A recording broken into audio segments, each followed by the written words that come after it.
I know who to call. He probably sitting in his throne because, you know, he Streetligion killer, Mr. BOA. Money management. Sorry, I had Tourette saying that. Hello? Hello? Oh, the phone ain't wrong yet. I was just practicing. Hello?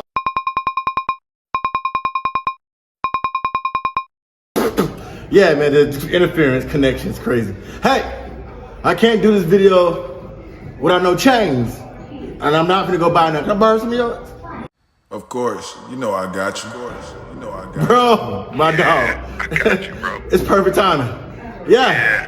All right. How you hang this shit up? But you think that first sweat on.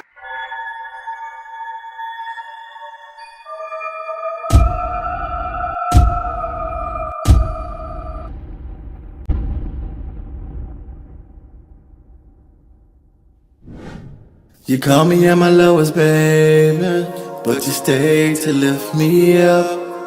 They kicked me while I was down, but you stayed to pick me up. Perfect timing, perfect timing, perfect timing, perfect timing, perfect timing, perfect timing, perfect timing, perfect timing, perfect timing. Even when I lost myself, it was perfect timing. Building bridges while living up on the bridges. Now she digmatized from the different strokes, hard bridges. Stomach on E, not eating, now we feast. Squeeze the eye for every penny, that's a good time. Keep my daddy Rolex, father time more wet. Make a splash on the chart, keep the music more wet. Niggas see me in the physical form, I'm a threat. All due respect, don't disrespect. I'll knock you any nigga that try. Check. We bought the product, set a new balance. So this new balance flow with that new balance glow. These niggas that talking that drama, we squeezing that llama, we killing that summer. Witness pope pimps living just to do or die on some dumb shit. Catch him in the crucial conflict. Take your chance as a rapper, best friend they'll clap you. Niggas hating when you steady climbing, but it's perfect timing. You call me at my lowest, baby, but you stayed to lift me up.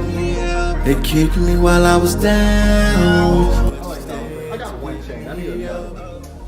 Perfect timing, perfect timing, perfect timing, perfect timing, perfect timing, perfect timing, perfect timing, perfect timing, perfect timing. Even when I lost myself, it was perfect timing. Perfect timing, no rewinding, constantly progressing, steady climbing. Roll the finest, my chick pressure walking diamond. Caught another flight while we was vibing. Next destination, Bahamas, cushions on the island. Now that's what you call an island boy. Wrist weapon and a clip, these my island toys. I'm going nuts, baby, I'm enjoy life to the fullest, why not enjoy? We taking shot after shot after shot until your lid pop. You know exactly where I be, not at the crib, the hit spot. Fully stocked papers and all, dog. No for no pit stops. Perfectly rolled, perfectly timed. Flood at my wristwatch. Pray for better days and longer sunshine. No need for shit, I'm on mine. Rent for what? Baby, I own mine. Sunflower through the concrete. BB stuck on my mind. Till it's time. And if it's my time, it's on time. And if it come, baby, that's perfect time. And talk to me, huh? You call me at my lowest, baby, but you stayed to lift me up. They kicked me while I was down, but you stayed to pick me up. Perfect timing, perfect timing, perfect timing, perfect timing, perfect timing, perfect timing, perfect timing, perfect timing, perfect timing. Even when I lost myself, it was perfect timing.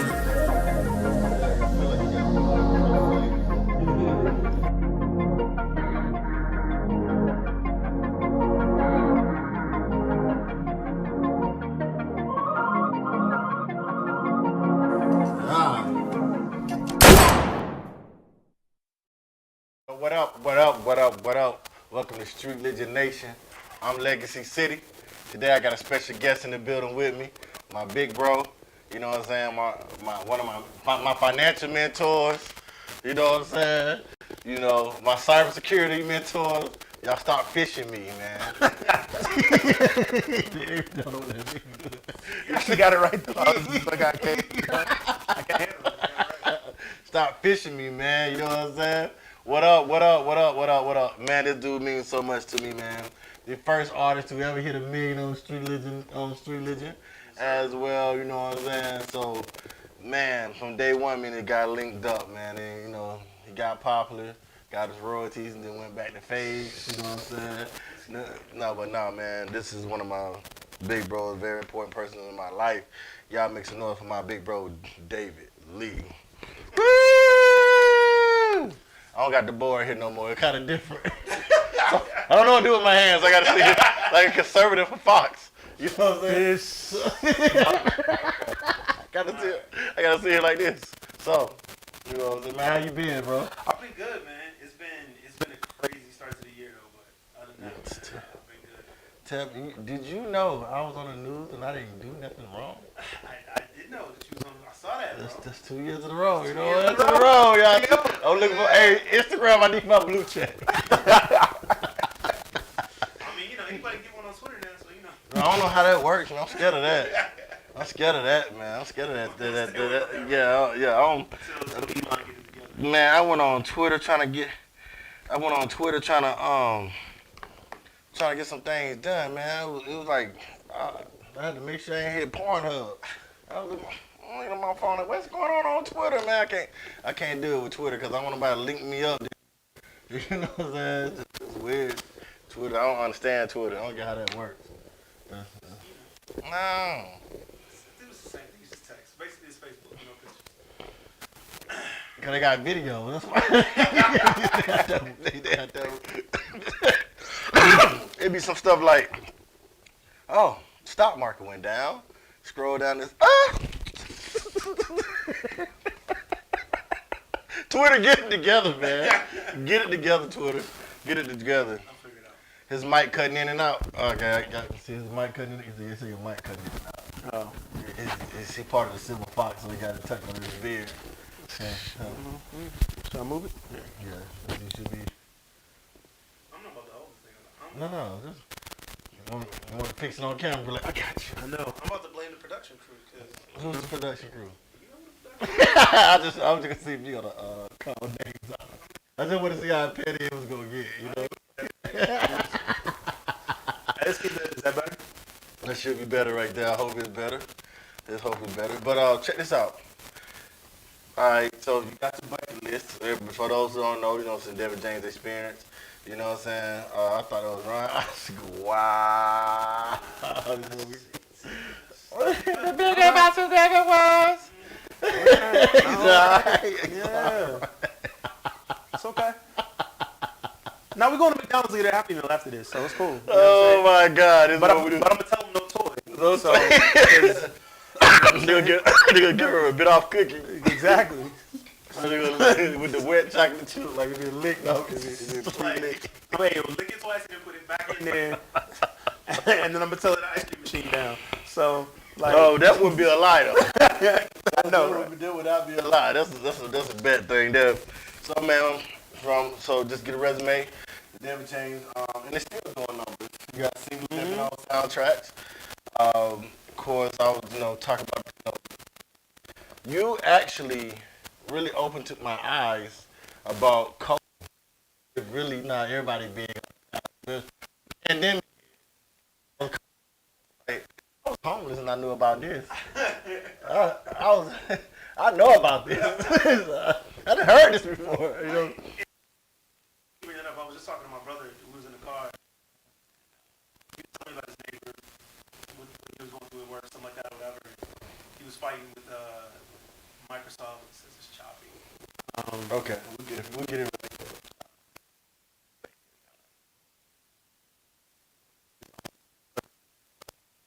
I was telling him, I was like, yo, like this is.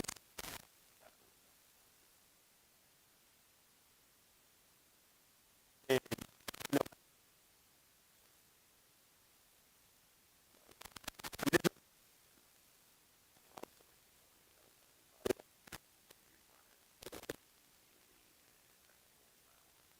and it's so much easier to learn how to do it now than it was like years ago when I had to go to like get a comp sci degree and all that stuff. Like you can, I mean, it's free courses on Coursera, on what's the other one? Khan Academy. Like you can go and get free courses on coding and just kind of. Would you get like certificate or certification from those different places? Yeah, like Coursera has. I don't know. I'm pretty sure they have them for coding. I know specifically for IT, they got courses on there. Like there's a Google IT certification course that you can get on Coursera. But honestly, what I would tell people is like I wouldn't even chase certifications. Just go like, if this is something area you want to get into, learn how to do it, right? Have fun, go create little websites. website, stuff like that. Because once you kind of understand that, I mean, there's nothing that you can't then go and create. Right? Because it came back full circle for me when we was actually in High Point and we was on my Mac Mini. I was like, bro, just go to find and just type it in. He went and I don't know what he did. It just said XYZ 37 $ Logic Pro. I was like, first of all, don't be mess with my computer, man. What are you doing? And he did it so fast. And I was like, man. But for those who don't know what coding is or understand coding, can you break it down to, like just some familiarity to whole? I mean, the easiest way to explain it is just like how you learn how to speak English or whatever your first language is, right? Yeah. So when you're speaking, like you learn like the constructs of like here's a sentence, here's these words, how to put it together. Coding is the same thing of how you speak a language to a computer, right? So you learn the different languages that a computer can speak, and you give it like different constructs of like how to form a sentence, and then you send it to the computer does it. And so once you understand that, then I mean, creating web apps, creating mobile apps, creating social media platforms, like you can create kind of whatever you want. And even now, what I like about it is there's things like Bubble.io.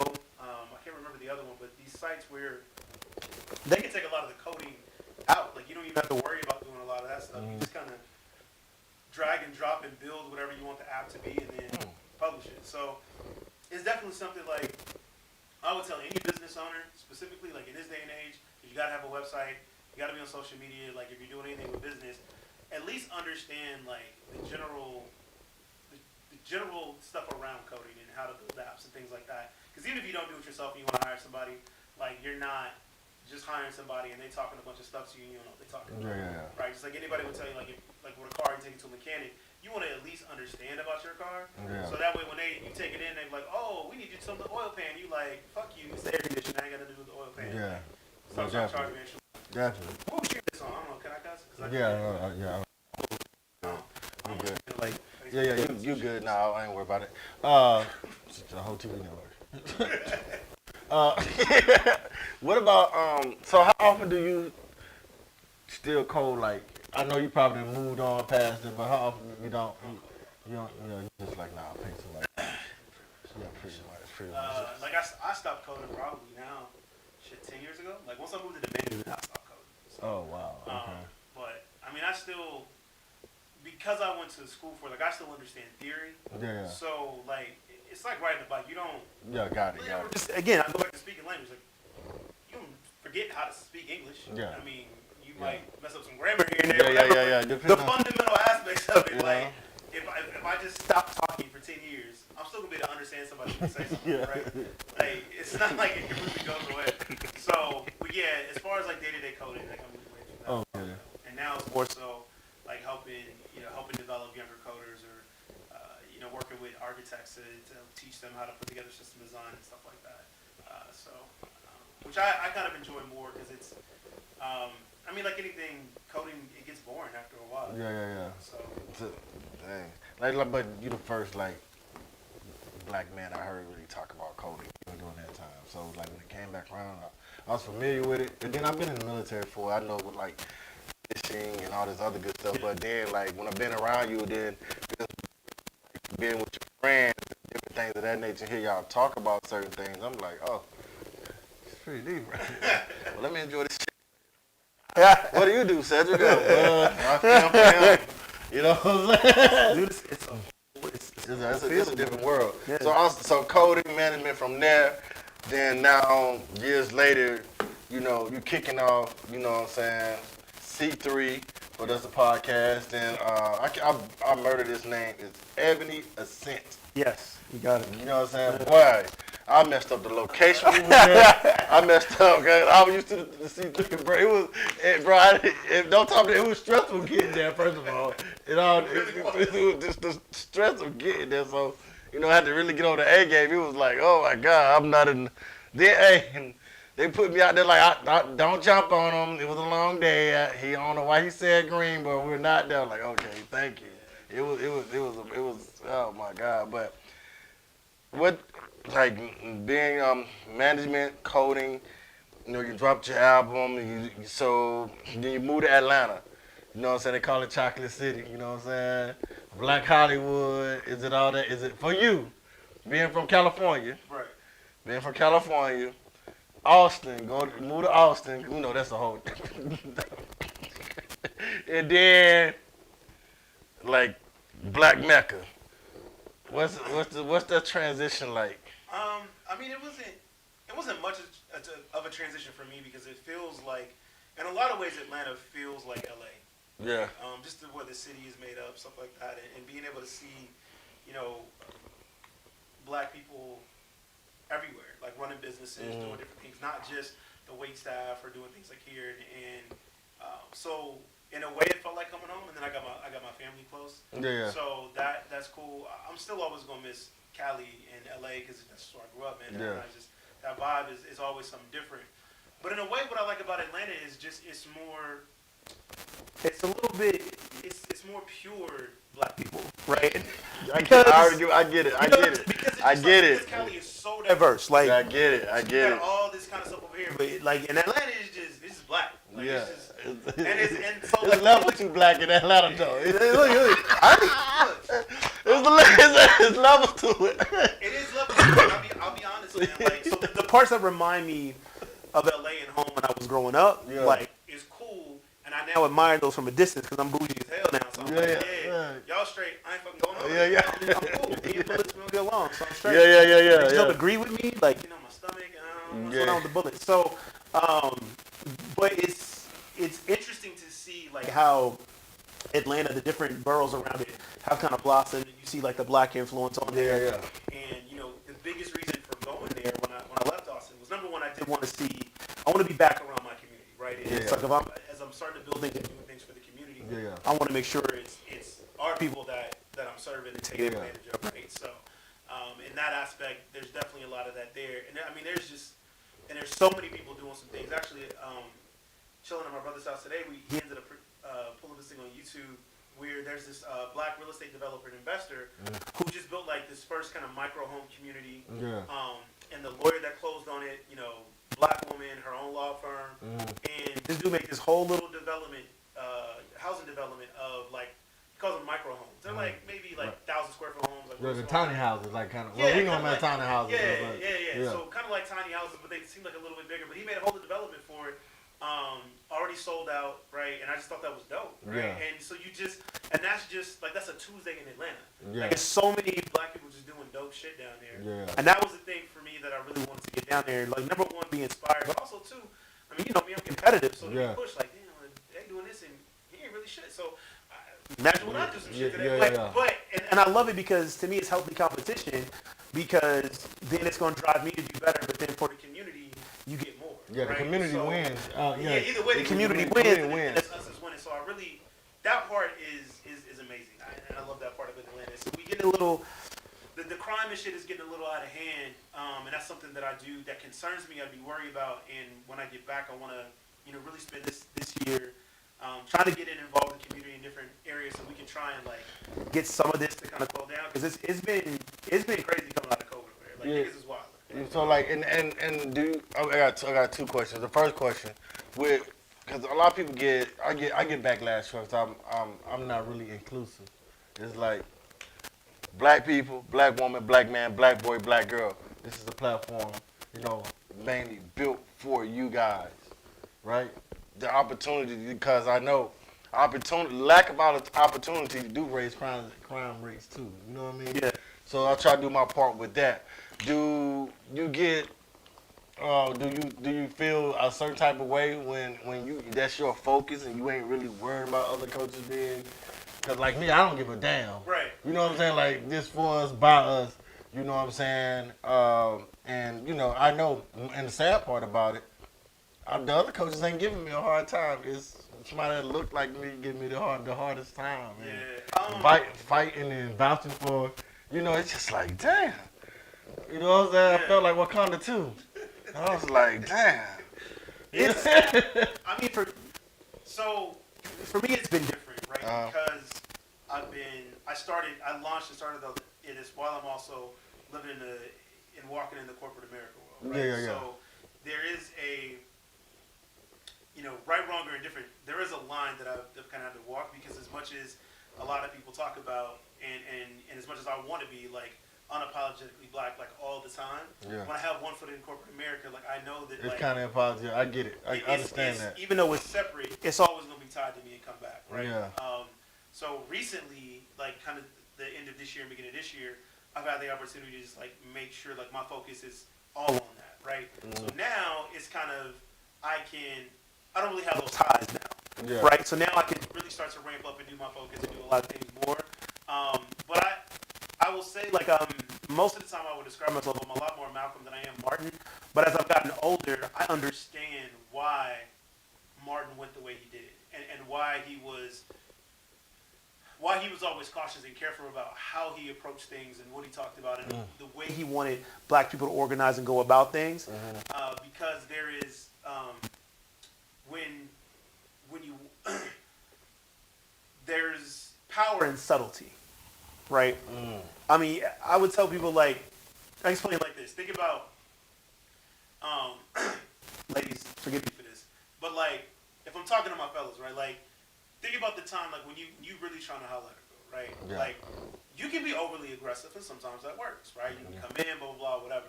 But it's the subtlety, and I think most women would tell you the same thing. It's the subtlety that really kind of lures them in, right? Where you're not being overly aggressive, like it's the smooth talkers, it's that whatever, because the message you're delivering, the way you're delivering, and it's just like you just lacing game constantly over and over, and it may take you a little bit longer. So maybe it's not the first night, maybe it's the third night, maybe it's not the first drink, it's the fourth drink, whatever. No, Will Cosby, but like you're just kind of slowly like lacing in what it is, but you're building that connection over it. And I take that back to the same thing. Like when you look at what Martin was trying to accomplish, it's like, okay, first of all, let's get us to understand like what the vision is and connect together, and then we're gonna address it in such a way that the aggression is not stopping them from hearing the message. So they're not immediately offended and put on the defensive.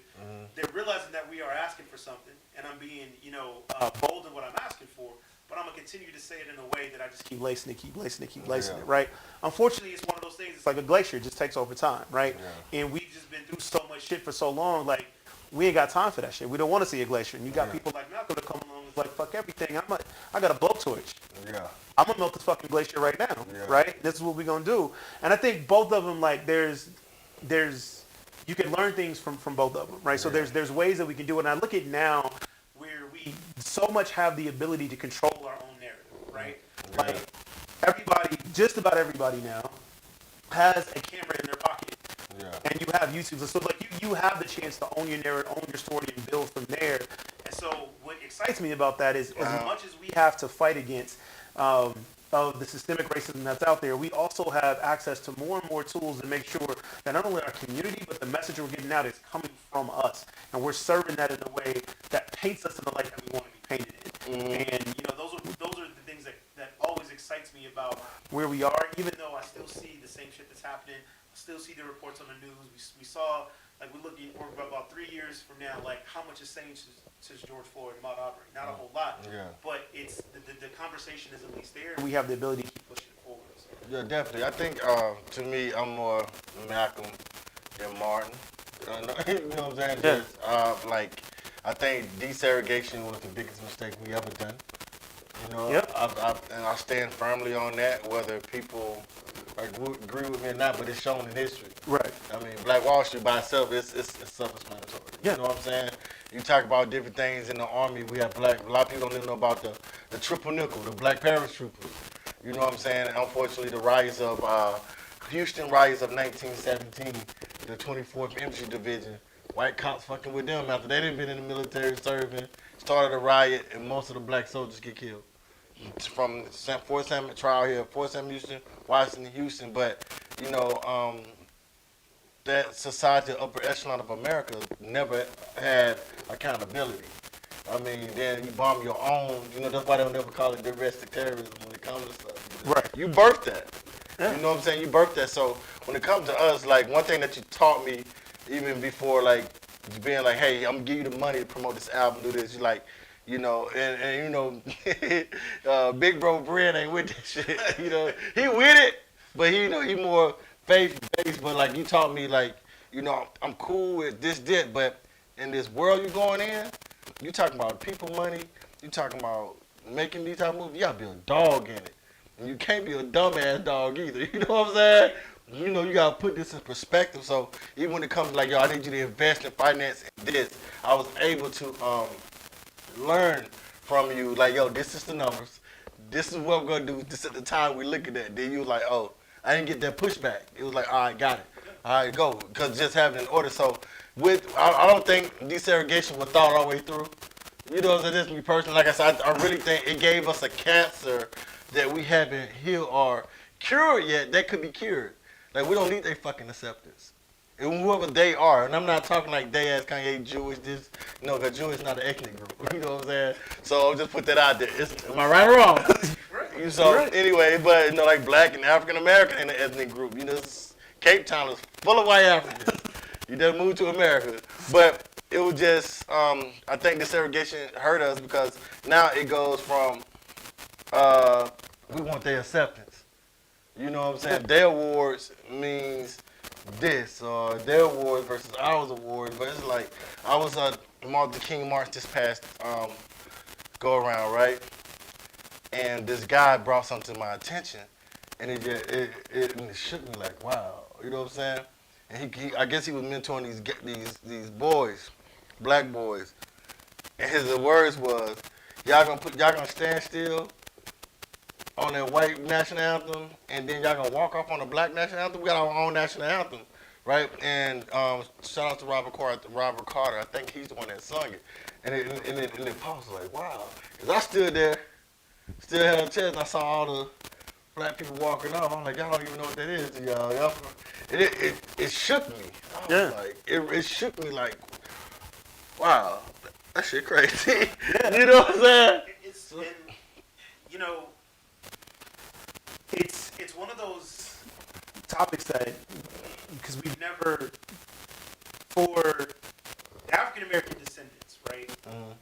Like, we've never had our own anything, right? So we were taken and cut off from, you know, the homeland and then brought here, and then a way of life was forced upon us, right?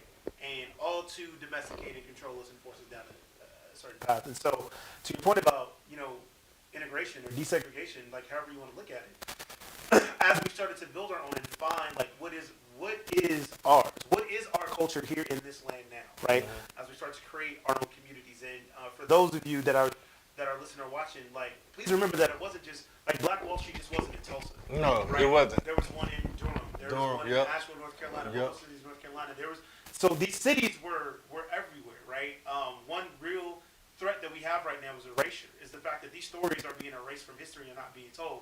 But I digress. Texas made it a law. Yeah. So the point is, like, as we started to build that and have that, like, desegregation kind of killed that. So now it was like, oh, well, let's merge and do all this stuff or whatever. And we wanted to have equality, and the things that were being offered were good things. I'm not saying that they were, but like the cost that what we gave up to get those, right, is something that for the long game like hurt us. So we don't have that ownership and understanding of something that's truly ours. A lot of people don't know what the Black national anthems are, don't have that reverence for it because it's not. They don't feel like it's really theirs. It's not something that they connected to, right? So, and I think, you know, as long as I've been alive right now, I keep hearing the same thing, and I would love to see us start stopping this from generation to generation. Is that we always have people talking about like we gotta have our own, we gotta have our own, we gotta have our own. And there's always movements, and they never seem to make it, you know, keep going. I feel like we've gotten better each and every time as I study back through history and get there. And now as we have this,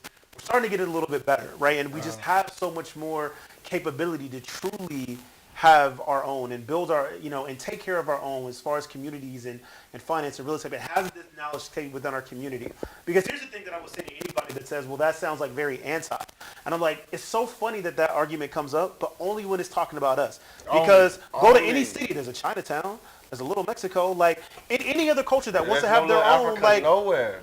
Any other culture that wants to have their own, there's no problem with them having it. In fact, we embrace it. Fuck you. We in Texas. Everybody love Texas. Like it's like every other culture is embraced, but us trying to have our own and kind of find our culture is always a problem. Which, to me, as I was younger, I used to always wonder about that. And as I've looked at it now, I got older, like truly understand that. Like if you look over the course of history, anytime that there's any kind of war or any kind of conflict, It all comes down to like, why is it somebody looks at something else? I'm in my village over here, you in your village over there, and there's a river dividing us. We like look at each other like, okay, cool, you got your village, I got my village. Now all of a sudden, I get another village, and you get another village, right? It's like, okay, cool, we good, right?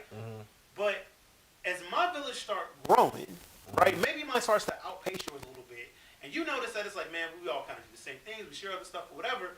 Something starts to happen where we're like, well, if their village gets bigger than mine, like, what's to stop them from coming and taking what I have? Like, human beings, for whatever reason, have this whatever the hell it is, this innate ability It's like to there's like, this ideology to just right, to just if they have too much, they're gonna come take mine, right? And I really like, I would at some point I need to get like an anthropologist in my network to understand like who study like the migration of an evolution of human beings, stuff like that. Like, where the fuck does that come from? Why is it that? I think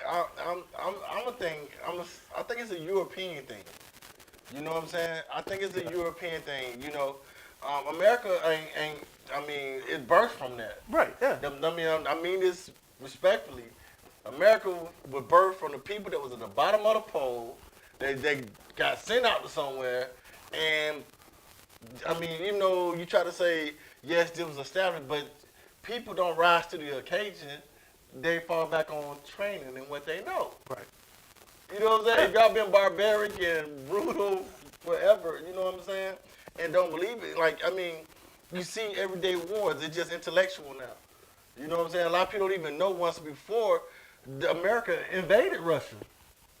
And, you know, you don't hear about that. And they be like, oh, Russia always start. No. You go back 1939, if I'm not mistaken. It's not 33, I think it's 39. They invaded. They was doing World War I. You know what I'm saying? We just, you know what I'm saying? We don't know why they so, you feel me? So these different things happen. So when it comes to, like you said, they talking about anti-Semitic, Semitic. Talking about anti-Semitic, it's crazy how it works because an anti-Semitic company can crucify somebody for saying, you know what I'm saying? Like, bro, them stripes on the Adidas with whips on back. Like, what are you talking about? That's a symbol. The Timberland blue tree is a lynch tree. These are symbols. These are anti-Semitic symbols. You know what I'm saying? So when it comes to being anti-Semitic and, you know, that culture, they would say Jewish, when it came to Kanye, right? They showed they probably don't even fuck with each other for real. But Dave called Wayne. Wayne called Robert. Robert called Dick or Richard. And they like, yo, we're going to put all our bullshit to the side and we got to do this. But they showed us publicly how they can get along and get rid of whatever they want to get along. Right. They got rid of the castle to them, right? And so when it comes to us, you know, oh, he lost $1 billion. He lost 600 million. I say it like that because I'm like, y'all don't still see the fine line. They got to buy him out this contract. They got to do this. They got to do that, so it's written up. Right. He lost that, but you see what I'm saying? So I think not only desegregation really screwed us over, but the fact that we don't control our narrative. Oh, yeah. That's we won't control our narrative, and we don't care to understand. Economics hurt us when they took it out of school. You know what I'm saying? Economics hurt us when they took economics out of school, and, you know, financial literacy as a whole hurt us, you know what I'm saying, when it comes to different things, even basic contracts and understanding percentages and different things, how things work, you know what I'm saying? And so that's how, like I said, in North Carolina, I took that. I couldn't understand it the way y'all level, but I took it where I can understand it. Yeah. If I get this song, I understand split sheets, I understand how streaming works, I know percentage of this, I know how BMI, ASCAP work, I know, boom.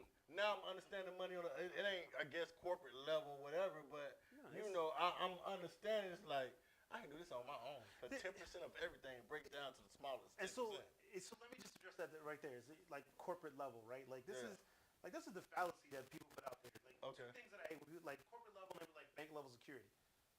It's the same shit. Yeah, yeah. Like so would it be considered a synonym or no? Yeah, I mean, no.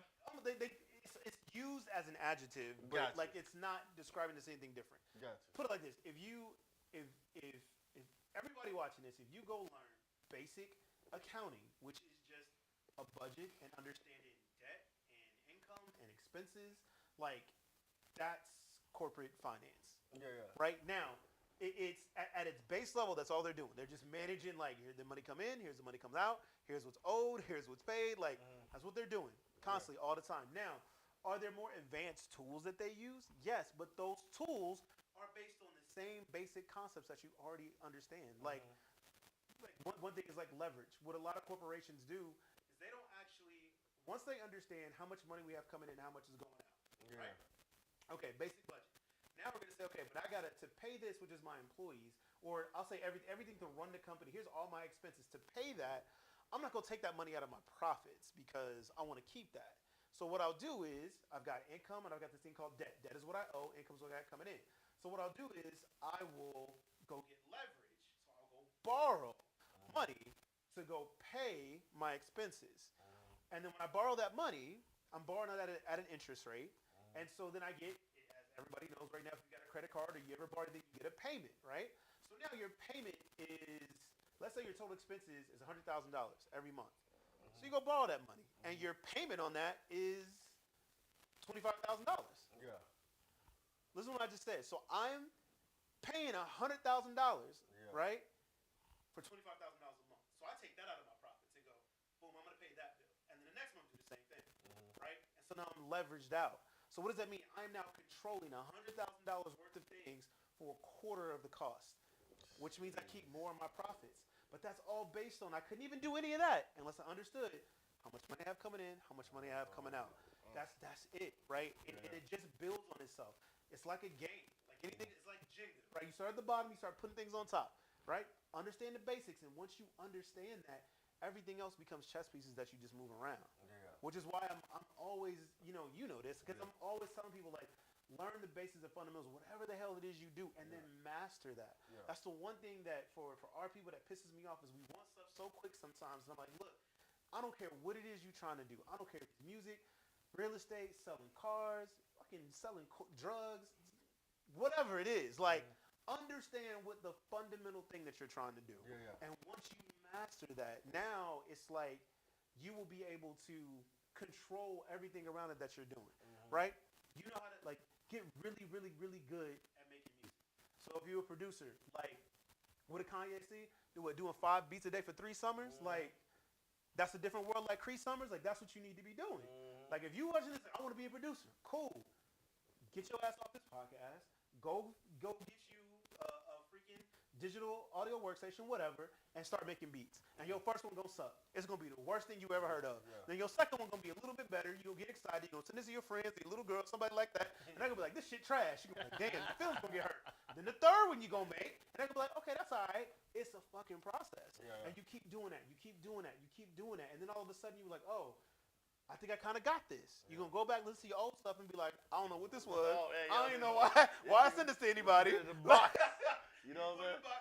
And you keep going, but, like, that's the thing that you have to apply to anything, right? Like, anything, like, all the success I've had in my life, of anything that I've had, it's like I can trace it all back to a time it's like I wanted to learn this, and I just said, all right, I'm about to focus and just learn and just grind. Right, all the stuff I know about finances now. I started this shit 6 years ago. Right, like when we first met, like I had just now understood credit repair. And then from there, I went from credit repair to investments to insurance. Like, and I just kept building, just kept studying. Right, and that's the thing. I think people get so caught up in this fast life and this bullshit social media, which is not real, that they see all this stuff and all these people that tell these stories and it's like, oh, it happened overnight. None of this fucking shit happened overnight. There is not, like, I would challenge anybody, like, go find me one story. Like, you know, I put my stuff up there. Like, you can DM me, holla, go find me one story and be like, no, this really happened overnight. And I guarantee you within 30 minutes, I'll get you the real story and tell you the shit didn't happen overnight. What they're telling you happened overnight, or they're trying to claim like it overnight. What they're not telling you is 10 years ago, this person, this woman, was doing all this to give them what they needed to all of a sudden, quote unquote, have this overnight success. And that's what it's about. Like, I think for me, like, coming into this year, the opportunities I have now line up, like, that's the one thing that I want to push out is, like, really pushing more of the content that we put out on Ebony and Cent and the things that I'm doing in the financial sector to really kind of push those fundamentals out and get our people to understand. It's like, look, Now more than ever, it's time to focus, right? Because like it or not, the economists ain't gonna use this word, but we are going into a recession. Shit's been happening for a year and a half. Because the United States just maxed out their credit card, quote unquote. Right.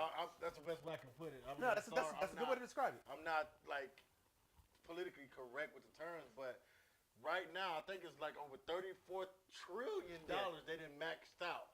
So with that being said, funny you brought that up. With that being said, that it's gonna be a lot of federal cutbacks. Post office worker, guess what? Retirement touch. Military, we all know how they get down with us. They cut TA. You won't get a BA, an MD. Not listen, they will pull it. Bro, it got so bad when Obama was in office, not saying it's his fault, and we're talking government. Right. Yeah. Right? He's not the all say, we're talking government. Right. Bro, I was about to go to advanced leadership corps. They call it something else now. Bro, we packed, had our citizen item, do the list. Hey, bro, good practice. That school closed. Like, wait a minute. I need that for schooling. They talking retirements affected. What else they said? Welfare. They've been wanting to get that anyway. But statistically, black people is like numbers 3, 4 on welfare. White people are like number 1 and 2 on those different things. That's not us. But it's a beautiful narrative to paint. Oh yeah. Our struggle is beautiful to paint. But so 34 trillion, bro, how you get out, bro? How you even getting that type of debt? Because it like, and this is the thing, like they, so it's about like every 2 years, right? That this happens, right? They'll come up and like, oh, we're getting ready to hit the debt ceiling, blah blah blah, whatever, and they'll all this focus. Oh my God, they're not gonna pay their debts, and then the U.S. does what they always do. They turn around, they print money. So they print more money, and then they print no money, and then it goes up, right? Which is also, which I won't go into this round on this one, but like it's the same thing they did during Trump's presidency, and why it's so funny now that in Biden's, and I don't really like any candidate, it doesn't matter, but my point is, the facts are this: inflation is based on the fact that you print a bunch of money and then you lower the value of the actual money. So when you lower that, then the cost of things automatically goes up. All the way, yeah. So from 2020 to 2022, we were printing money like crazy. Now you're gonna say, and then 2 years, at some point, it's gonna catch up to you. Yeah, of course. And then all of a sudden, 2 years later, it's somebody else's fault that inflation went up. It's like, no, y'all don't even know what inflation is. Exactly. Like, go understand what it actually is. The moment we started printing all these stimulus checks, every economist knew, like, okay, we're doing this now because we got to do it. But we was all looking at it like, we're going to end up having some crazy inflation later because that's what happens. And so the thing is, like, right now, what I would implore people to do is, like, recessions are the time when wealth is created. And that's going to be opposite to every single narrative that you're going to hear on TV and all the news and stuff like that, whatever. They're going to talk about doom and gloom and all this stuff. And yes, jobs are being cut. Is it rough? Yes, absolutely. But even go back to 2008 and 2009, right? When that Great Recession hit, and it was like the worst one we had since the Depression. And then go look at 2 things. I'm gonna give y'all homework. Go look at 2 things. Number 1, look at the stock market from 2008 to 2010. That's all I'm gonna say. Just go look at it, right? Go look at the stock market and watch what happens. But then also when you start to go dig into like, watch what happens 2010, 2011. Yeah. What wealth was transferred? All of a sudden you got these new millionaires and stuff like, where did they come from? What happened? Because when recessions happen and things are shrinking, like that's the time that you want to make sure that you are, before you should have started saving money, but definitely now start saving as much money as you can when things are cheaper, because now is the time when you have it, when people start investing because you get things for cheaper, right? It's like playing Monopoly, right? So you want to go buy an investment property now, it's going to be the cheapest it is. Yeah. Right? And you want to start getting things as things costs coming down and then hold on to it, because when the economy flips, which it historically always does, it could be 2 years, it could be 3 years, it doesn't matter. As you're coming through those things that you bought, I'm going to make it really simple. I buy an asset right now for $5, right? And for the next 2-3 years, I hold on to this asset. Whatever that asset is, I try my best to hold on to this asset. And in 3 years, all of a sudden, it's worth 6, now 7, now 8, now 9, now 10, right? And usually our swings out of recessions aren't as slow as the actual recession. No, it's not. Right? It's a slow down ramp and then a huge quick up ramp. So it's going to go like from 5 to 10 in like a year, right? And so the more of those you have, that's why you always see in recessions this huge generational wealth happen. Like you see this transfer of wealth and new millionaires and billionaires come up because they're stacking their money and go, oh, it's recession time? It's time to eat. Yeah. Right? I'm about to start getting cheap property, cheap assets, all these different things, right?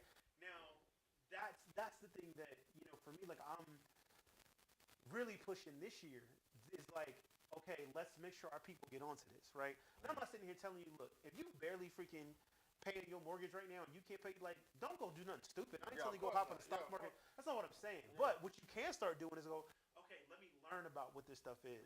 Let me learn about some of the things I need to be doing and get myself into a situation, right? Use this time to get to better my situation and try and take advantage of some of this and get on the next ride. And that's the thing, bringing all this back to like that first topic of desegregation. That's what we missed because we didn't have this community. We could pass this shit down, right? Imagine, right, if this never happens, so we in this community, and we here in San Antonio, right? We on the black side of San Antonio, we all together. Imagine like generations just having OGs to go talk to, because you can just walk into the bank and say, hey, right, as an 18-year-old kid, and it's an all-black bank, right? And you can say, hey, I'm looking to do this or whatever, and they'll sit down. Okay, let me explain this to you, right?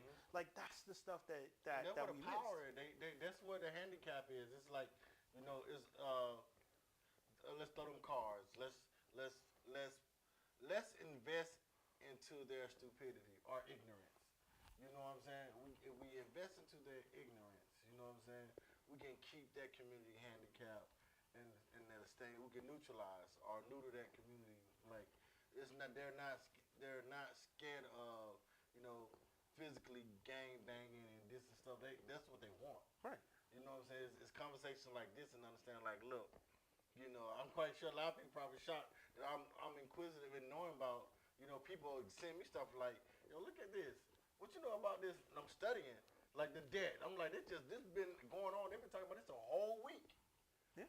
Ain't nobody say nothing. And I'm just like, oh, oh. Yeah. Y'all ain't gonna say nothing. Oh, y'all don't know about this? Okay. You don't get your first name. We don't get the mailman say, fuck this. I told y'all this day. Why?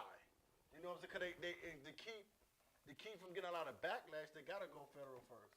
And then, I guess the common man or whatever, you know, et cetera, you know what I mean? So it's like, even the intentions with California, no disrespect to your state, right? But when it came to them taxes, your target was the celebrities. You must have forgot they can pull up and leave. So the common man got to deal with that now. You see what I'm saying? So those things are not taught. And even for my company, it was I guess the 2019, 2020 was the rise of the Phoenix, because it was like, yo, I got it. You didn't have no choice but to learn how to be great, and when it happened, it happened. Right. And when the doors opened, it was like, okay, now maintaining it. You know what I'm saying? Understand outgoing, ingoing, overhead. These days, I'm learning like, fuck you mean overhead? You know what I'm saying? So it's overhead, and it's and I get this game away for people that want to get into like the shoe business and companies overseas and different stuff like that. That airport costs more than the product. I'm learning freight. What is a freight? You know what I'm saying? It looked like it said freight when I seen it. You know, I'm like, wait, I ain't the smartest, but these are things I'm learning. So it's like, how can I make 3 pair of shoes pay for the rest of this shipping? Oh, they got a whole union of people you can join that do this. So stuff that we're not privy to, right? So it's just like, and I'm saying all of it because it affects the wallet. Yeah. My first business tax thing, bro, I took an $81,000 loss. Bro, listen, I almost knocked everything in this little run. Ain't no more free shit.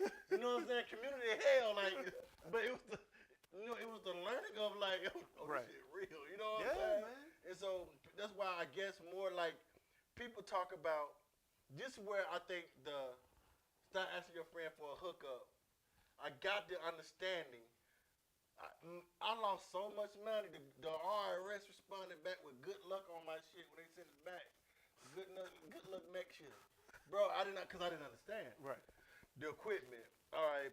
A lot of that shit went to marketing, to this, like how, so if you spend $10,000 on marketing, at least get a 5-band stack back into your marketing. You know what I'm saying? Yeah. So that shit was like, I didn't understand that. Everything's got to be like, and again, I'm going to take it back, right? Yeah. Like, very simple. What's coming in, what's going out, right? And then when you have a business, when you have any kind of asset, right, what you're trying to do is maximize the profit that you get off of every single asset, right? So when you're in media, other stuff, whatever. So you look at anything. When you, what I tell people is like, run your personal finance. Like think about it as like if you incorporated, you were a business, right? So you got to look at every single thing you do, every hour you spend, everything you buy, as an asset that's going to go generate some kind of income. And so I tell everybody, all my clients, that's how I want you to start measuring this. So when you walk in down the street and you see that Louis bag, go, okay, cool. I'm gonna go buy a Louis bag. It's $1,200, $1,400. I don't know bags. How the fuck these damn things cost?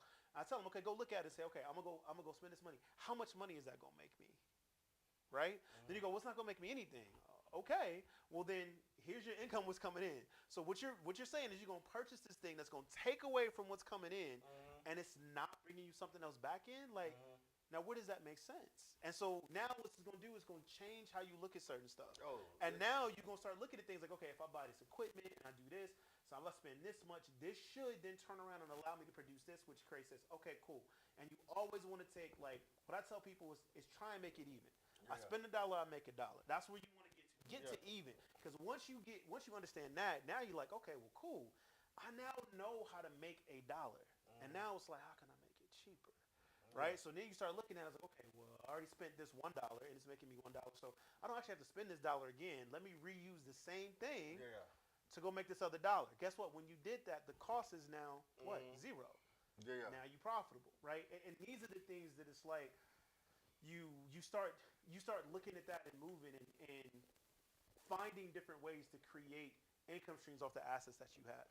Like, so for you, when you run the business, there's all these different things that you're looking at and going, all right, what different things can I put out there to promote to get to the business that's going to draw around the income? But somebody from a personal finance perspective, like this is why I always tell people, like multiple streams of income. That's not a nice to have anymore. Like you better have, like you cannot.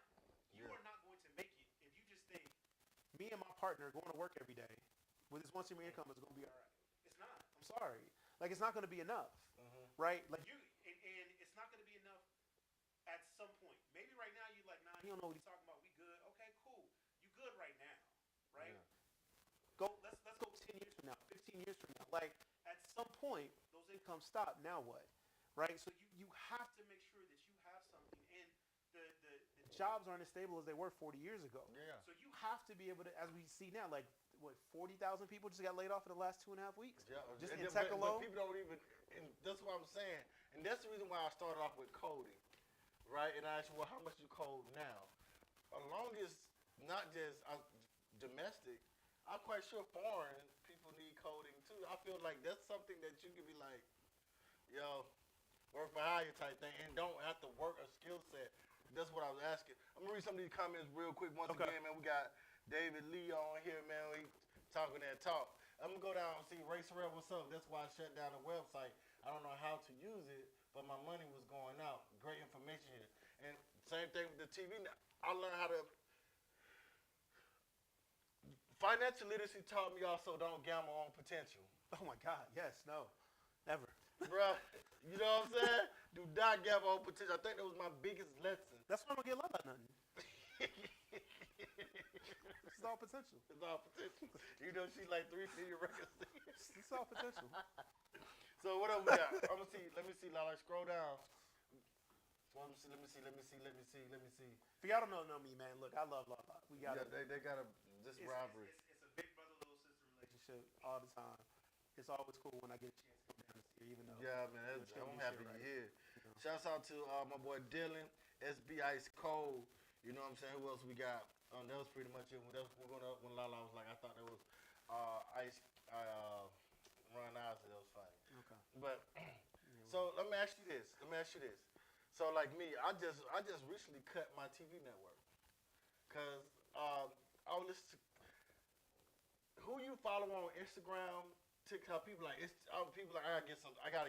gotta get social media a break. I don't follow people that would make me need a break. Right? I don't like. Right. I follow people that be like, what the? I never like for a while. I felt bad because like I'll be 40 soon and I ain't got my house.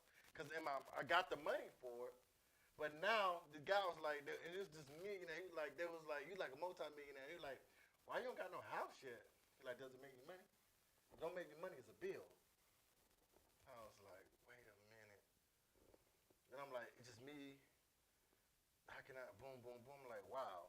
So it kind of eased my peace on, and that was one of those things as, you know, as a coach, at this age you should have this, you should have this, you should have that. You know what I'm saying? I'm not famous, but I ain't struggling either. Right. And I don't consider myself broke because all my bills are paid. I probably got to hustle a little bit more to get what I want. And like Ray said, I'm a dream chaser. So I'm going to have more sacrifices to make than, you know what I'm saying, holding on to a lot. I hold on to enough, but the basic stuff, I say basic, like my daughter's taking care of, she got her stuff for the month, the roof over my head, food here, this, that, and that. But it's gonna be tight trying to do that investment right there. So when gambling on potential, I took a lot of losses and lessons learned, some expensive lessons, right? So so now Streetligion is a company where if you can't invest in yourself, I'm not for you. Right. You know what I'm saying? Like, if you can't invest in yourself, I'm not for you. But it also taught me, hey, you know you understand how things work. Understand what's your worth, what high your worth is. I know if I sit here for 2 or 3 hours, I'll probably make $150 something. But if I give you a package, I can make $300 to $450. Because the difference, I know I'm not the best producer.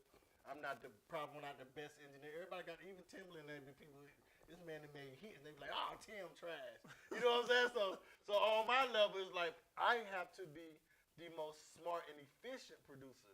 Right. You know what I'm saying? So look, you got a song, but what's after that? Then you start throwing shit out, BMI, ASCAP, media base, illumination, boom, like, what's all that? And they ain't gonna wanna go register themselves. You see what I'm saying? So I didn't double that money up. So my biggest problem was, and I couldn't understand it. Like after I can understand financial literacy, I learned what overhead was. I learned the real meaning of you have to make money, you have to make your money make itself, Right. or take care of itself. I'm like, fuck you raise money.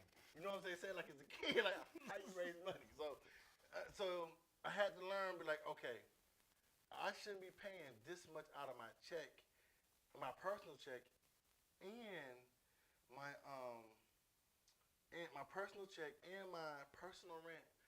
We are well established enough to keep this business running. You know what I'm saying? Yeah.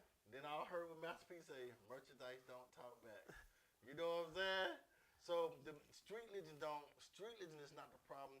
It's when you start getting potential come with personalities, feelings, and and it affects the pocket. Unfortunately, I said that way because it's like, even when you're there, they still not there. We on top, and I see like, yeah, we declared the valley. They like, oh no, we still gotta go to war. Like, bro, we gotta go beat by a landslide, or so whatever. So, I guess from your platform, the question to bring it back in your platform, start off C3. Cold Cocktails of Conversation, to Ebony Ascent. What was the transition like, and what made you broader? We're still with like money. We just said Cali, Austin, Atlanta, podcast, network, traveling, speaking. I'm just going down your resume, right? Not counting your pockets. So what I'm saying is, we still, and because you speak financial literacy all the time. How hard is it to walk into that, practice what you preach, and what advice you would give people? Like, because my thing was survival, needs over wants. Yeah. But I'm like, I'm tired of surviving. It's so I just actually had this conversation maybe about 3 or 4 days ago with a potential client, and I was telling her, it was like, when you're in survival mode, right? Mm-hmm. You're constantly you're trying to get level. Like so I said, like if you're drowning, right? Mm-hmm. It's like you're fighting, you're trying to get above the water. That's survival mode, right? You just fight, trying to get the next grasp of air. Mm-hmm. And then all of a sudden, when you get that air, you start kind of treading water, and you look around, you feel like, oh, I'm taking 2 or 3 breaths, it's not that hard, I'm good. So when you're just quite out of survival mode, what I tell people is like that's one of the most dangerous times, because you're ignorant to what the truth is. Like, you think you've made it, you haven't, right? Yeah. you're just no longer surviving. Like, you know what I mean? You don't have to fight anymore. Now you're just like, okay. And so now is the time to like double down on the things that you understand to do so you can get to the point where your head is truly above water. Yeah, yeah, yeah. And you actually just relaxing and chilling in the water. Yeah. Right?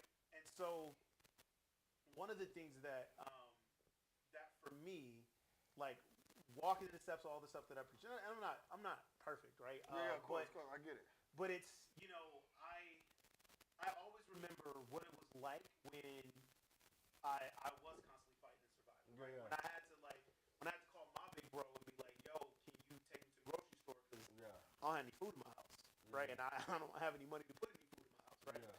Like, and so I remember those feelings, and so I said, okay, once over needs is a great one. Then I said, okay, now once I did that, like, how do I get to the point where I'm never here again? Yeah. Right? And honestly, this is the hardest thing for people. It's nothing you can teach. It's all up here. Yeah. Right? It's a mindset. Like, you literally have to change the way you think, change the way you speak to yourself internally, and what you say outwards. Like, I always catch myself, like, I won't say, yo, I'm broke. I don't say that shit. Yeah, yeah. I don't want none of that energy ever around me. Yeah. Period. Right? I'll just say I don't have it right now. Yeah. Right? And even when I said that, what I did was I shifted what that was for me. So I'll be very real with y'all, right? So we got to a point where it's like I said, all right, when I always had like 2 zeros in my bank account, I was like, cool. Right? And I told myself, never let it get below 2 zeros. So never let my account get below 100. And then when I started doing that, I rose it, okay, 500. Then after that, then I rose it again, right? And so my set limit is like, that's my floor, right? So to me, I changed my mindset to go, if my account is less than $500, I don't have it. I'm in survival mode. I ain't got it, right? Yeah. So if somebody want to come to me like, yo, I ain't got it, right? And I kept moving that goalpost and making my mind think that way, right? And so it's literally about focusing, like changing your relationship with money and the things that you want to do. Stop thinking of it as like changing your relationship with money. That's cool. Stop thinking of it as like, well, I want to do this and it's limiting for me to do the things I want. No, it's enabling you to do things that you actually want to do, right? Because you don't want to go to Starbucks and get that thing. That's just like, you want to right now, but that ain't really something that you want to do. What you want to do is get your ass out of the hood. What you want to do is do this for your daughter. What you want to do is buy this, that, or that. That's what you want to do.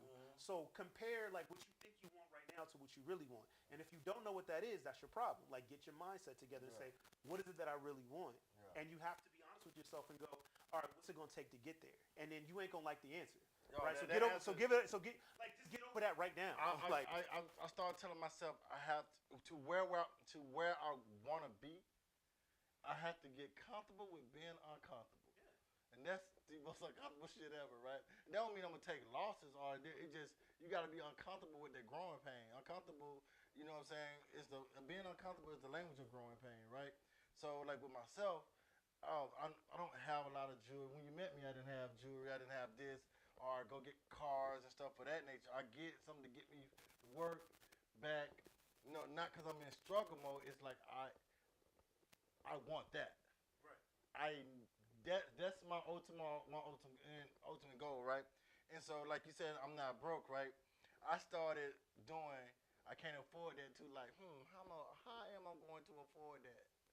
You know, it's like, how am I going to afford that? So that's been my mentality. It's like, I know it's still stuff I need, right? And it's just like, how am I going to afford that? So now here we go. All right, so if I buy one thing, she should last me 3 months. Just one payment. I don't got to keep going back. Okay, let's do that. Or I'm just going to eliminate that. Okay, I don't have no car payments. So where's this money going? Let me, you know what I'm saying? Then it's like little bits. And then thank God that financial literacy and financial maturity, because people can understand literacy and be like, oh, okay, whatever. Right.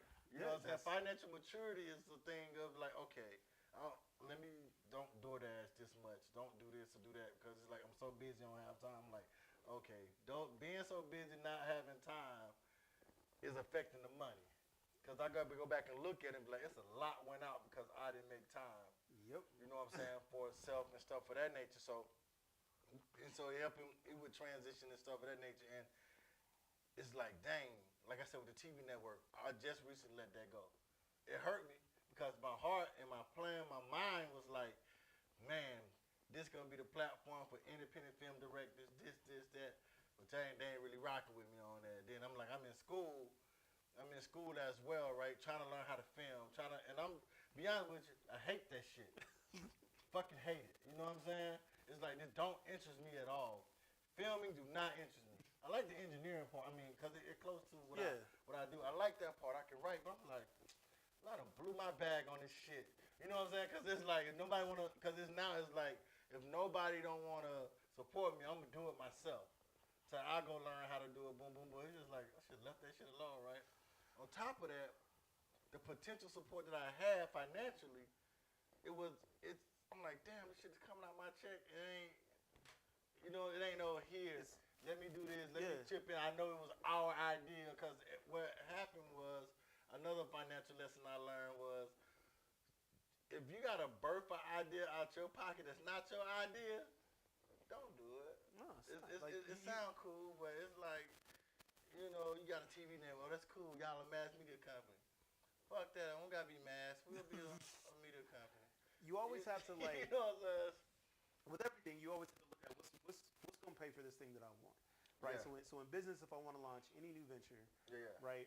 Like even right now, like so with my media company, I look at any podcast that we're going to do, right? And I go, all right, if I were to take on a new podcast right now, the first question I ask is like, how's it going to make money, right?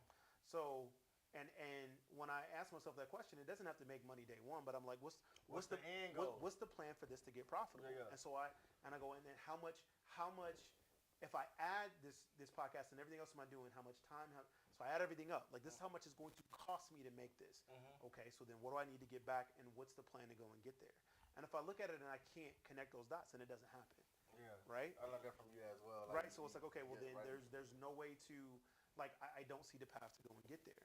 Right. So like when I launched the newsletter last year over the summer, right, I was like, okay, my whole plan with the newsletter was like, I'm going to get this to where it makes money. So right before the end of the year, opened up the subscriptions to it, and I was going back and forth. Maybe it's too early. Dude, within the first 3 weeks, I got enough subscribers. It pays for itself, right? Again, not a big, huge thing. I'm not sitting here going to the fucking club throwing money. I was like, but here's the thing. Now I was like, again, what did I say? Like, get to even. $1 for $1. Yeah. So every month, the subscriptions hit, right? Pays for the hosting fee, everything that I put together to put out that newsletter. So right now it's even. And I got 3% premium subscribers. And I'm at even. Yeah. So now I'm like, okay, now that I know my even, I look at it and go, okay, let me scale it. And this is without, like, barely even the advertisement went out in the newsletter itself. I haven't even really hit social media or anything like actually saying that, hey, there's a premium part. I went to a conference last week. A lot of people was like, oh, I didn't even know you had a premium subscription. Oh, what is it? Here, I'll sign up. I haven't even done any advertising for it. So now I'm like, okay, at 3%, I'm breaking even. So what happens when I get to 10%, 12%? And I don't need all of my subscribers to be premium. I only need a small subset. So now I look at that and go, okay, so if I want to scale this, if I want to put $100 into advertising, right? Two things happen, right? I kind of get double for that 100. Number one, I'll grow. My goal would be to grow the subscriber base, period. Let's say I just grow the free subscriber base. Okay, well, right now I'm getting, if I look at the stats, it's like I'm getting at 1% of every new growth, if I look at per like 100, is going to become a premium. So getting free subscribers is worth it to me as well, because 1% of them is going to turn into a premium subscriber, right?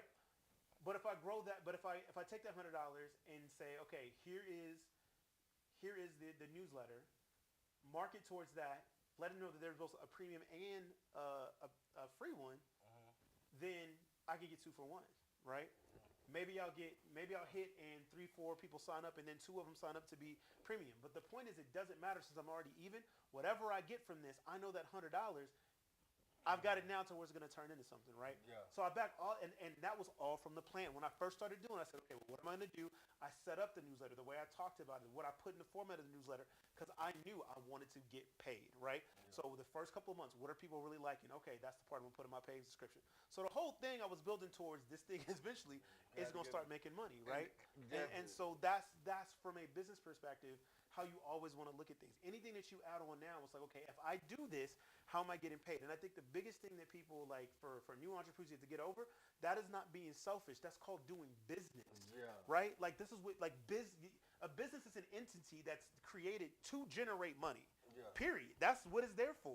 Exactly. Right? Unless you're a nonprofit. If you're a nonprofit, cool. Yeah. That's a totally different thing. You're not a nonprofit. If you're not a nonprofit, like your whole thing is to make profit. Exactly. So everything you do has to be, how am I going to make money from this? And that's not selfish. That is, how is this thing going to make money? Now, again, but that's not necessarily day one. It's just you have to have a plan to move it. Progress. How is this going to monetize and create it, right? Yeah, because I'm telling them, like, I got clients, thank you for all the clients that rock with me, that come use the equipment, because that's where I make my money at. Like, I don't have the patience to try to get 1,000 subscribers and entertain for 4,000 watch hours. I don't have the patience for it. I could sit and make content, Right. but that's not my thing. Yeah. I like being on the board. I like, you know what I'm saying, doing my thing. I like getting in the mix. I'm like, okay, now I'm like, okay, it's one thing to hit a million versus doing a million. Right. People don't understand it too.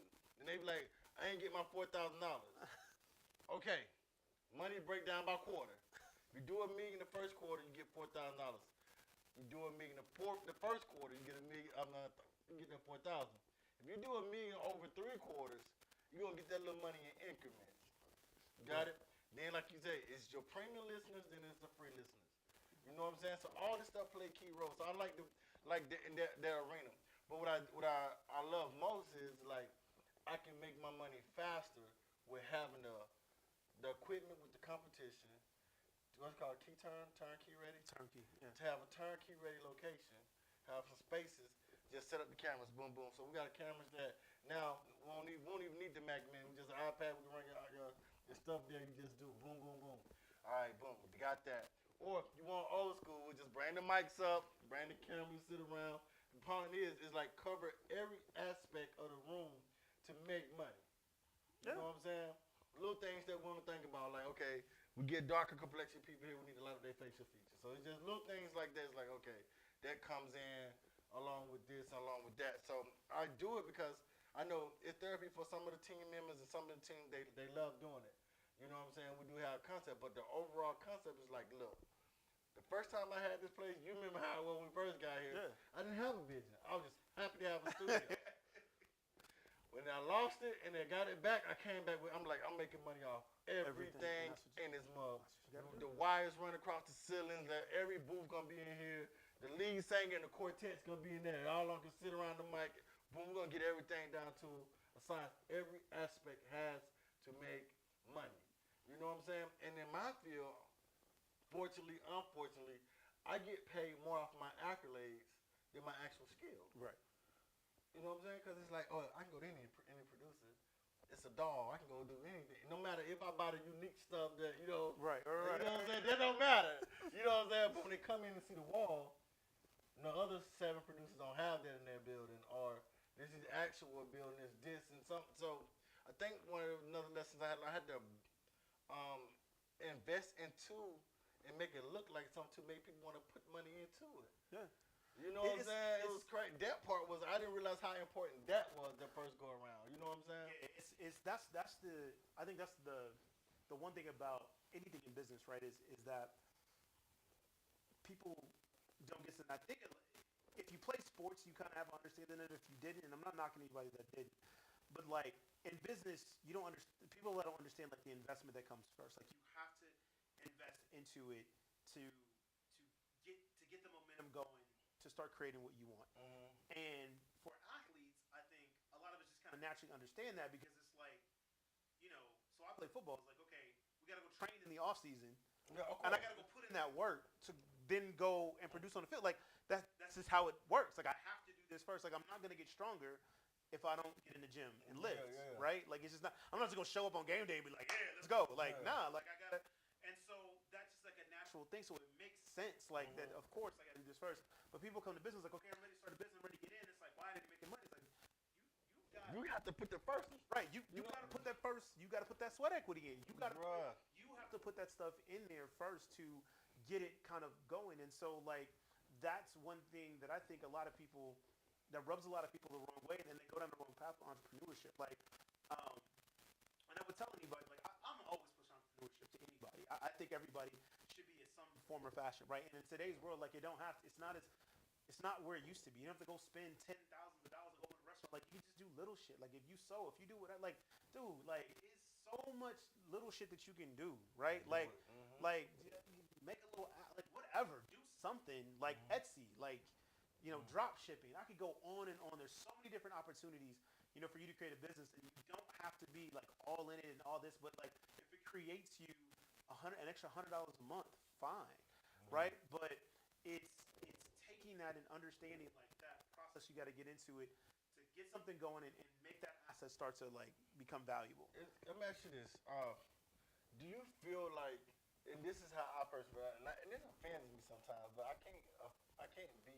I know I can't be offended by a personally about somebody's fear.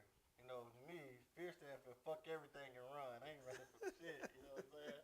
So I feel like it bothers me when I see talented, gifted people have faith in building somebody else's company, whether it's corporate world, doctors, not doctors that they can get their own pharmacy, I guess, or practice. There we go. Yeah. And they better than the people like this. Literally, if you move out of here, you're the jingle piece. They're gonna shatter the whole thing. But they don't have the faith or step to put that same energy within themselves to start that. Do you what? I don't know what that is. It fear they don't want to offend the person, the competitor, so that, you know what I mean? You ever seen people like, no, yeah, you know how great you are? But there is a lot of real fear in that, and the reason is because like the way that any job has been set up. I mean, there's so much that's provided for you at a job, so you have to take into consideration like healthcare and benefits and all these things that's there. Yeah. That is like, and it's provided either free or it's such a deep discount that I think, you know, we tend to not consider that. So then you think, okay, well, now I'm gonna step out on my own, and now I've got to cover that stuff, right? Yeah. So and now also like the administration, the liability, like all those things are on me. So there is a lot, like when you are, there is a difference, and not everybody's meant for this, right? I always go back to sports. If you don't follow sports, I apologize. I'll try and come up with better analogies, but like that's why there's a difference between being a point guard and a shooting guard. Yeah. Right? Yeah. Like, because the point has to, all the responsibilities on them, right? And whether it's like, and I say point in today's basketball just being, there is always somebody on the team, like their responsibility is initiating the offense. Yeah. Could be a guard, could be a forward, whoever. But their job is to initiate the offense. Why? And why is that person's driven to go, okay, it's my job to understand not only who's on me and how I get past my man, but how my big man can get open, how my wing can get open. Yeah. What defense are they running? What's the best set to run against this? When I come around and I come off the nail, should I pull up or should I let my guy roll? And if I do that, what's going to do? Like all this, they have to process that and understand that and drive the offense. All the responsibility is on them. Most of the time, the off guard, that was their responsibility. But they graded like, yo, I'm scoring. Like anybody in front of me getting that work. Yeah. Like they getting murdered tonight. It's going to be bodies all over the floor, a.k.a. John Morant, right? Yeah. Like they just, it's over, right? Like they were great off guard, right? But then you try and give them that responsibility of, so I want you to be you, like Cedric, go kill him. But at the same time, I need you to also run this offense. So you're like, hey, hold on, chief. Like I ain't, like it's too much, right? And so I take that between somebody working in an entrepreneurship. There's a lot that comes with entrepreneurship. You are immediately a CEO. So not only do you have to be great at what you're doing, but now you have to learn all these other skills and manage that at the same time. Yeah. And some people, that's just too much, right? And so that's where a lot of that. Now, to your point, those people are so good that they could do it, but that's what's stopping them. That's that fear. It's like, well, I don't know about this. I got to do this. I don't know about all these things. And so it's like, I know this lane. No, I'm going to stay over here, and I'm just going to dunk on people all day long, because that's what I do. I dunk on people. I shoot threes. I'm good over here. Like, I'm a doctor. I do all this or whatever. I don't have to worry about it. I'm going to stay over here. But if I move over here, you asking me to do a whole lot of other stuff, and I don't know if I'm going to be good at. And for a lot of people that's really good at that, you know what it is? They're afraid of failure because they truly don't understand what failure is. And that's the biggest thing, right?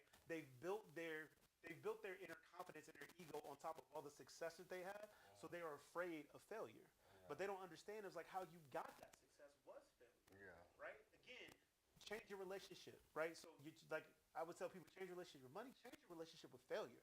Stop looking at that word like it's a bad word, like I just cussed at you and called you out your name and some shit. Yeah. Like you better go searching for failure every single day. Right? Because when you fail at something, you learn what doesn't work.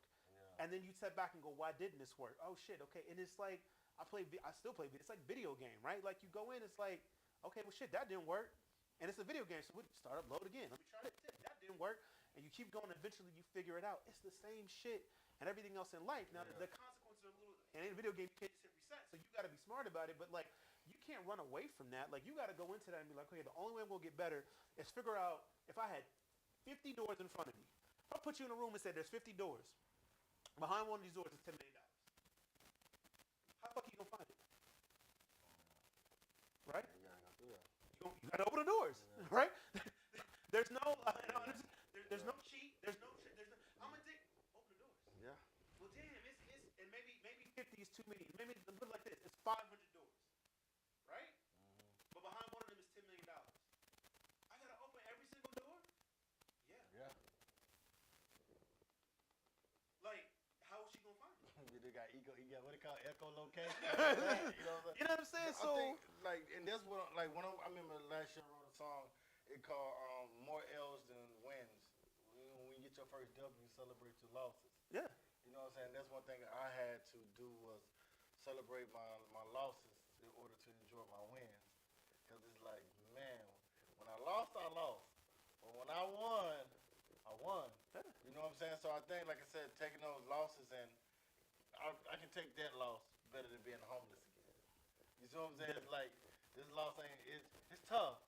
But I've really been losing before. You know what I'm saying? Yeah. So, and then coming to the business world, it really opened the eyes up of like, yo, like after the record, it's a lot of stuff behind this stuff. There's a lot of this, there's a lot of that. When people see numbers and you see people that don't get paid or do this, and it's just like, oh, I'm talking about like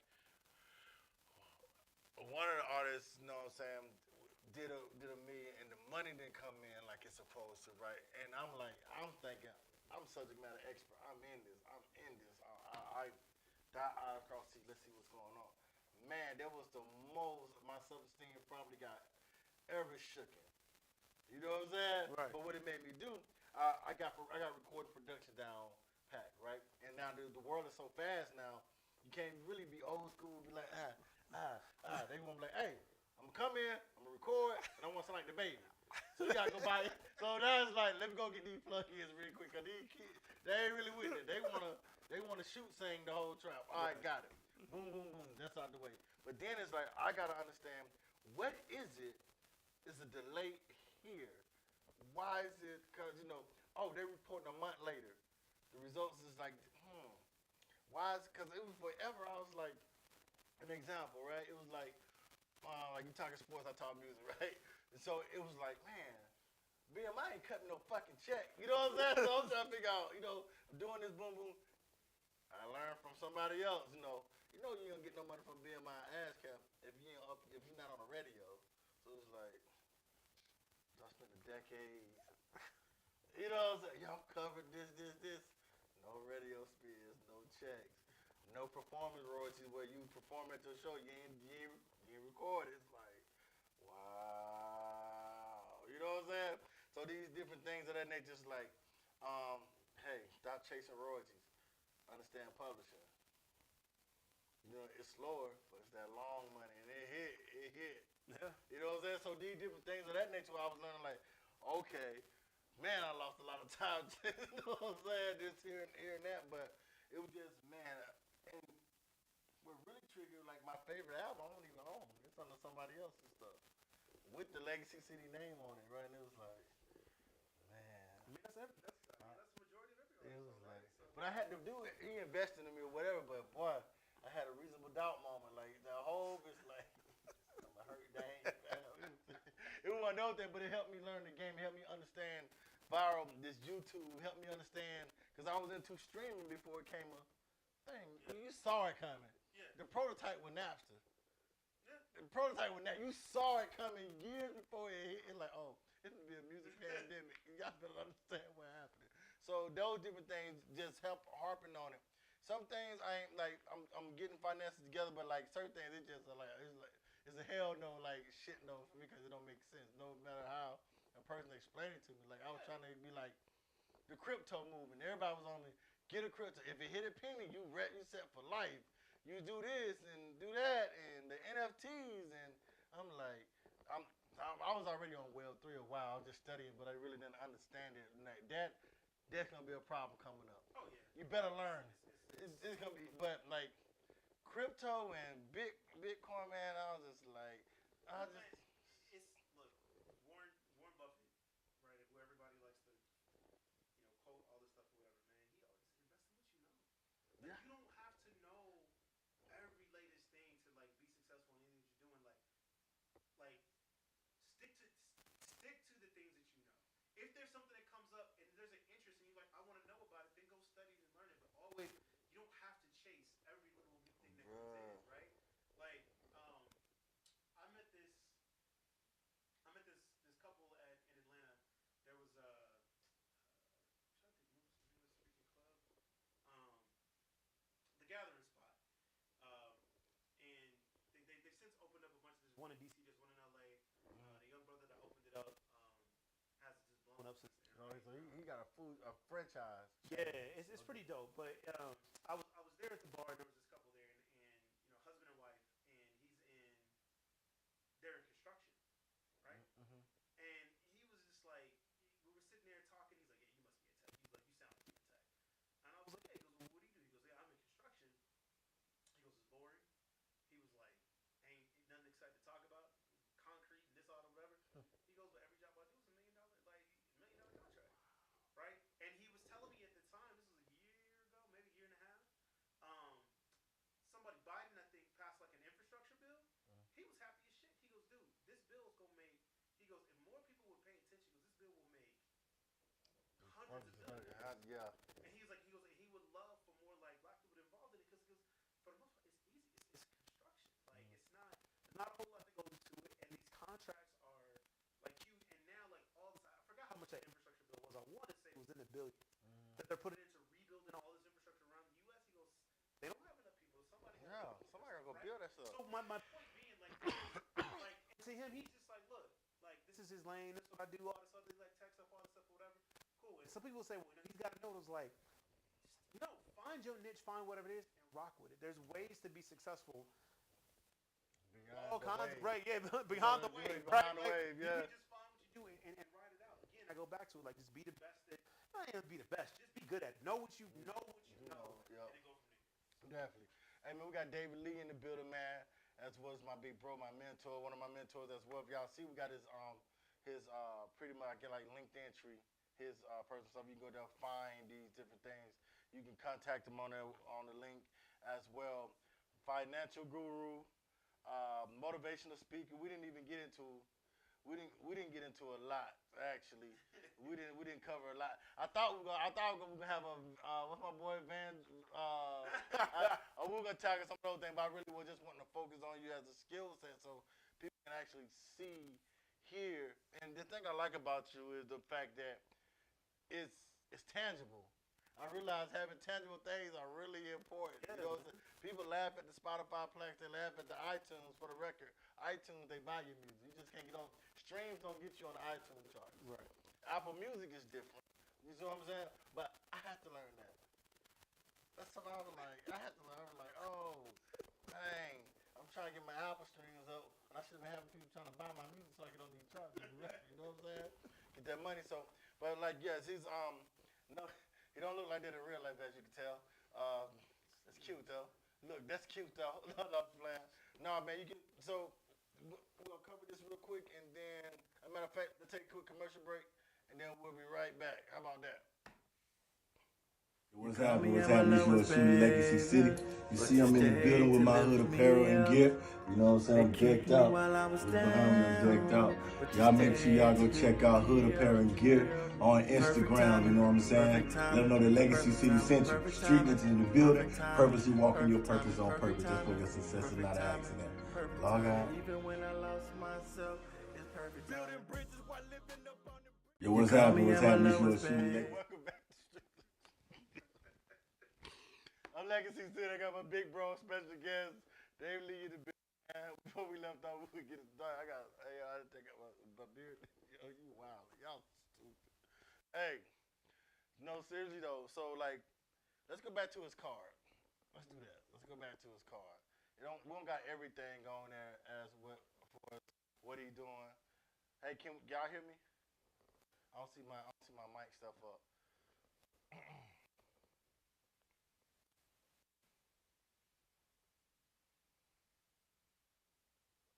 Yeah, there we go. Yeah. So I think y'all can hear me. I don't know. Give me some more juice. But no, the card that he has, you got his LinkedIn information, pretty much like your social media handles and different things of that nature. Social media handles, i.e. for those people, are your Instagrams, your LinkedIn's, your Twitter, your pings, and etc. Facebook and stuff of that nature. Let's go over some of the things that you cover within your business. Yeah, so pretty much, with that app, you can get everything that I'm accessible. So the biggest thing I say is tech, media, and finance, right? So my media on the corner media group, which has an evidence and platform, you'll find links to that on there. For finance, it'll direct you to my financial site where I do financial advisement, right? So I work with people, build portfolios, walk you through, and teach you either how to budget, things like that, get you into investments. And so consultations are always free. You can hit me up there. And then on the tech side, all the things I do from the tech, that's been my career, that's been my background. So I do a lot of my speaking engagements. And so that's just kind of like the main portal site where I can kind of collect everything, save my contact info. You can reach out to me on there, and however I can help, I will. And then coming soon, I'll be launching some other things. There's a book coming in the next 2 months that'll be dropping. And then we got some other speaking opportunities and some other things. It's kind of stuff that I can't really talk about in public now. Yeah, definitely. But we building up to it. So yeah, man, I'm looking forward. It's gonna be a real big year in 2023. A lot of things that I've been working on just kind of finally coming to fruition in this year. So yeah, that's it, man. That's the link. That's where you can hit me. And like I said, anywhere I can help, let me know. There you go. You know what I'm saying? Everything that we're gonna leave it pinned up. Y'all go back and watch it. You know what I'm saying? If you need those. Public speaking, he does as well. So he definitely be rocking out with the public speaking as well. So if you need that public speaker, that educator on this topic and subject matter expert, he is as well. And I'm in my lane. Just stay in my lane. Just stay in your lane. Whatever you may be doing, just stay in your lane. So yeah, so that's pretty much how we rocking out with that for the most part, man. And Dave is right there. I'm gonna need to switch the camera over a little bit. There we go. Yep. So It's hard to find good help nowadays. I tell you. yeah, man. Yo, y'all been watching Streetligion Nation TV. I hope y'all enjoyed the interview, the talk. You know what I'm saying? That's been definitely, man. It's good to have you in town while you're here. Thank you for stopping by, making time for me, man. Once again, I'm Legacy City, David Lee, and I'll see y'all Wednesday with Squad City.